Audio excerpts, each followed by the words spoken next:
ये घटना तब की है जब मैंने और मेरे पत्नी सीता ने जंगल में घूमने का प्लान बनाया था।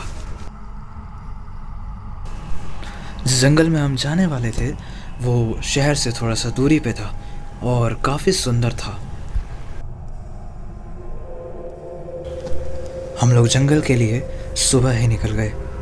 हमें लग रहा था कि हम जंगल शाम तक पहुंच जाएंगे, पर लेकिन जंगल में पहुंचते पहुंचते कब रात हो गई हमें पता ही नहीं चला।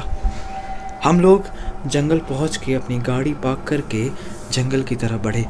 वो जंगल देखने में थोड़ा सा डरावना लग रहा था। धीरे धीरे अंधेरा बढ़ते जा रहा था और चीज़ें पहले से और डरावनी होते जा रही थी। वो जंगल काफ़ी घना था और उस जंगल में पहुंच के मैं तो आराम करने लगा, पर मेरी पत्नी चौकन्ना थी और वो इधर उधर घूम के चीज़ें देख रही थी। हम लोग आराम कर ही रहे थे कि तभी जंगल के पीछे वाली तरफ से किसी औरत के हंसने की आवाज़ सुनाई पड़ी।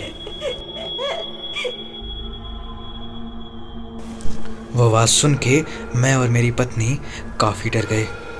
मैंने अपनी पत्नी से वहीं रुकने के लिए बोला और मैं उस तरफ चल पड़ा जिस तरफ से वो आवाज़ सुनाई पड़ी थी।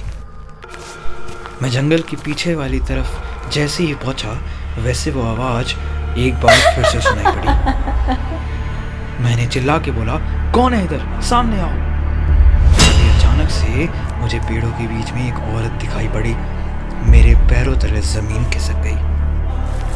मैं अपनी पत्नी के पास वापस आया पर वो औरत मेरे सामने खड़ी थी। तभी मुझे अचानक से अपने कार की हॉर्न की आवाज़ सुनाई पड़ी।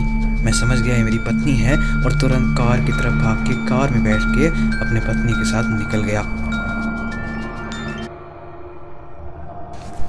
घर पे पहुंच के हमने चैन की सांस ली, पर तब भी मेरी पत्नी कुछ अजीब व्यवहार कर रही थी। मुझे आज तक समझ नहीं आया कि वो ऐसा क्यों कर रही थी।